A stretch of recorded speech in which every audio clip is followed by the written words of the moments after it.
Hörmətli sədr, hörmətli baş nazir, hörmətli millət vəkilləri və hörmətli hökumət üzvlərimiz, mən təbii ki 2014-cü il hökumətin hesabatını yüksək qiymətləndirirəm. 2014-cü ildə də Cənab Prezidentin rəhbərliyi altında ölkəmizdə çoxlu saylı proqramlar həyata keçirilmiş və regionların sosial-iqtisadi inkişafı sayəsində çoxlu ciddi layihələr həyata keçirilmiş, çoxlu ciddi işlər görülmüşdür.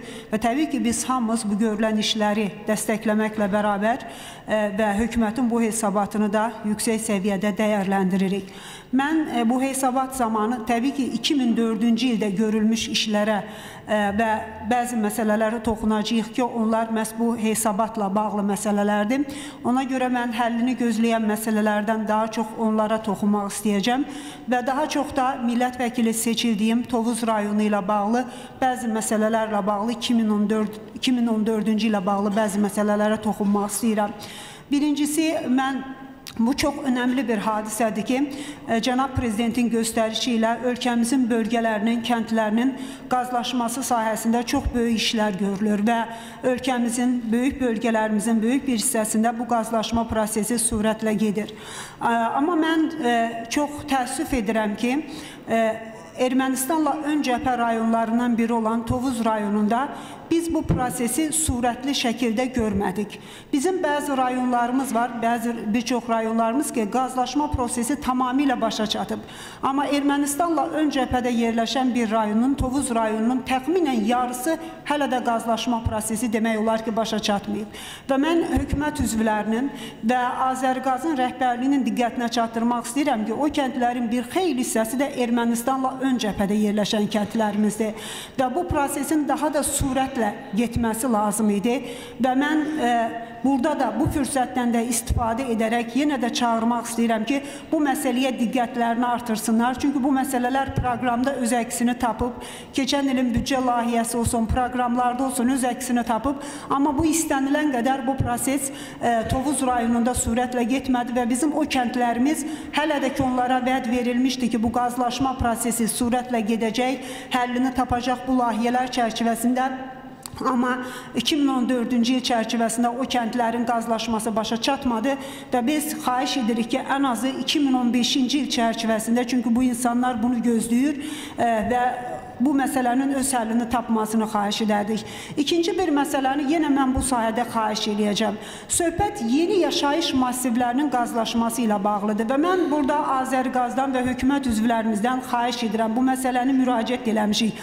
Bunun mexanizmlərinin tapılması gərəkir. Yeni yaşayış məntəqəsində bir ailə, bir evinə qaz çəkdirmək istəyirsə, Gəncə-Bakı arası nə qədər sənədləşmələri həyata keçirməlidir. Bizim bu qaz idarəsinin, Azərqazın hər rayonda bölmələri var. Elə bu bölmələrin səlahiyyətləri də var. Bu vətəndaşa lazım olan sənədləşmədən tutun, bütün məsələləri onlar yerində həll edə bilər ki, bu vətəndaşlar üçün də belə deyək, həm süründürməçilik olmasın, həm gah oradan, buradan, min dənə yerdən sənəd, oraya get, buraya gəl, o bölgəyə get, bu regional mərkəzə get. Ona görə çox xahiş edirik, bu yeni yaşayış massivləri ki, bunların qazlaşması məsələsində vətəndaşların üzərində daha çox bu, belə deyək, vəzifələr qoyulur. Onların həyata keçirilməsində bu bürokratik əngəllərin qaldırılması ki, bu məsələlərə elə rayon qaz idarələrində bu prosesin həyata keçirilməsini həyata keçirmək olar ki, vətəndaşlar üçün də daha rahat olsun o bürokratik əngəllərdən. İkinci bir xahişim, 2014-cü ildə də biz bu məsələni qaldırmışdıq. Bu istiqamətdə addımlar atıldı da mən təşəkkür edirəm ki, Tovuz rayonu da kənd təsərrüfatı rayonlarından biridir və əhalinin əksəriyyəti məhz torpaqdan, kənd təsərrüfatı hesabına yaşayan rayonlardandır. Və artizan quyularının qazılması istiqamətində bir sıra layihələr həyata keçirildi, su ilə bağlı layihələr həyata keçirildi. Amma bir məsələ var idi ki, ən ana məsələ, o məsələ ilə bağlı məsələ öz həllini o qədər sürətlə tapmadı. Mən bir daha da bunu qaldıraraq xahiş etmək istəyirəm. Çünki yenə yay dövrü gəlir və insanlar demək olar ki, o rayonun bir xeyli əkinə yararlı sahələri məhz o Akstapaçay su kanalının altında yerləşir və o Kür çayından o su kanalına suyun verilməsi məsələsinin belə deyək də biraz da sürətlənməsi, bu məsələyə daha da çox diqqət yetirilməsini mən xahiş edirəm. edirəm. Düzdür, yenə deyirəm, bu sayədə işlər görülüb. Amma çox çətindir. İndi yaz sezonu başlayır, əkin sezonu başlayır. İnsanların suvarılma suyu ilə bağlı problemləri çox təəssüf ki, ciddi şəkildə, belə deyək, yenə ortaya çıxacaq və bu məsələdə keçən il müəyyən işlər görüldü və onların daha da sürətlə həyata keçirilməsini mən çox xahiş edərdim. Digər bir məsələ, mən bu qaz məsələsini vurğulayan zaman təbii ki, o qaz xətlərinin bir hissəsi köhnə xətlərdir və o köhnə xətlərdə qaz sızmaları problemlər də yaradır. Məsələn, Tovuz rayonunda bir neçə ev məhz bunun nəticəsində partlayış baş vermişdi ki, ana xətdən, küçələrdə gedən xətdən sızmaların evlərə dolması nəticəsində bu araşdırmalar öz əksini tapmışdı. Və biz qanun qəbul etmişik. Bu qanunda öz əksini tapıb da Cənab Prezidentin bu məsələ ilə bağlı imzaladığı sənəd də var. O qanunun və Cənab Prezidentin imzaladığı o sənədin daha da sürətlə həyata keçirilməsinə ehtiyac var. Mən məlumatları aldım ki, o qanun və imzalanan sənədlə bağlı ki, mənzillərin məcburi sığortası ilə bağlı məsələ nə yerdədir? Çox təəssüf ki, mən Tovuzda baş verən hadisələrə görə bu statistikanı istəyirdim. Çünki Tovuz rayonunda o bədbəxt hadisələr olan evlərin heç birinin məlum oldu ki, sığortası yoxdur, amma bu icbari, məcburi şəkildə həyata keçirilməsi ilə bağlı məsələ qanunvericilikdə də öz əksini tapıb, eyni zamanda Cənab Prezidentin imzaladığı sənəddə də öz əksini göstərib.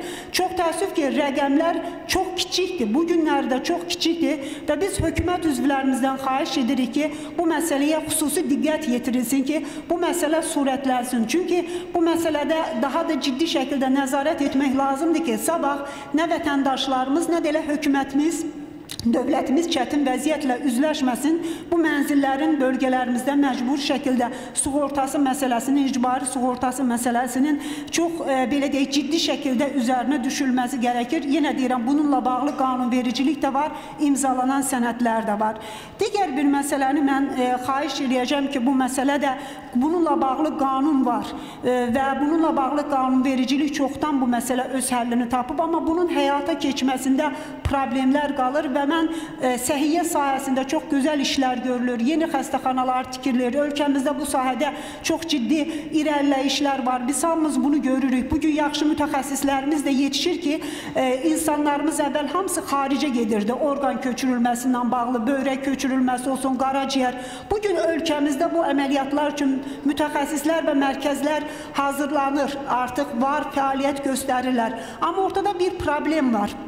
Bu günləri belə qanunun qəbul olunmasına baxmayaraq, bugün də orqan köçürülməsi üçün mütləq sağlam adamlardan bu orqan köçürülməlidir. O da köçürülə bilən söhbət ya cüt orqanlardan, ya da arta bilən orqanlardan gedir ki, onlar sağlamlardan götürülə bilər. Digərlərinin ümumiyyətlə köçürülməsi mümkün deyil. Çünki bizdə ölü, belə deyək, dünyasını dəyişmiş, vəfat etmiş insanlardan orqan köçürülməsi məsələsi qanunvericilikdə öz əksini tapsa da, amma hələ də bunun icra mexanizmləri yoxdur. Bunun nəticəsində nə baş verir? Bir insana orqan lazım olduğu zaman ancaq yaxın qohumlardan bu orqan köçürülə bilər. Bəlkə birinin elə yaxınlarının, belə deyək, elə yoxdur və yaxud onun orqanları uyğun deyil. Bu insan nə etsin? Bu insana başqa kimsədən orqanın köçürülməsi, bu orqan alveridir, ticarətidir, bu olmaz. Bu xarici ölkələrə üz tutmaq məcburiyyətindədir. Bu əməliyyatlar da gəlir, çox həddindən artıq baha qiymətlərlə nəticələnir. Yəni, dünyanın hər yerində artıq bu öz əksini tapıb və bizim qanunvericiliyimizdə də var ki, kimlər ki, dünyadan köçdüyü zaman razıdır ki, vəsiyyət yazır, razıdır ki, onun orqanları bağışlana bilər. O orqanlardan nə qədər insanları həyata qaytarmaq mümkündür. Bunun icra mexanizmləri qanunumuzda var, amma icra mexanizmləri hələ də işlənilib, tapılmayıb. Nə qədər insanlarımıza kömək edə bilər və bu günlərdən bu məsələ çox ciddidir. Bizim bu orqan transplantologiyası ilə məşğul olan Neftçilər xəstəxanasındakı mərkəzimizin həkimləri də və s. bu məsələni ciddi qoyur. Bu qanunun yerinə yetirilməsinin icra mexanizmlərinin tapılması çox önəmli məsələdir və sonda bir də tibbi sığorta ilə məsələnin təbii ki, daha da sürətlənməsinə çox ciddi ehtiyac var. Mən təşəkkür edirəm, dəstəkləyirəm bu sənədi. Çox işlər görülür və inanıram ki, bu məsələlər də diqqətdə olacaq və bu məsələlərdə hökumət üzvlərimiz gələn ən azı bu il içərisində daha da diqqətlə yanaşmağa çağırıram. Sağ olun.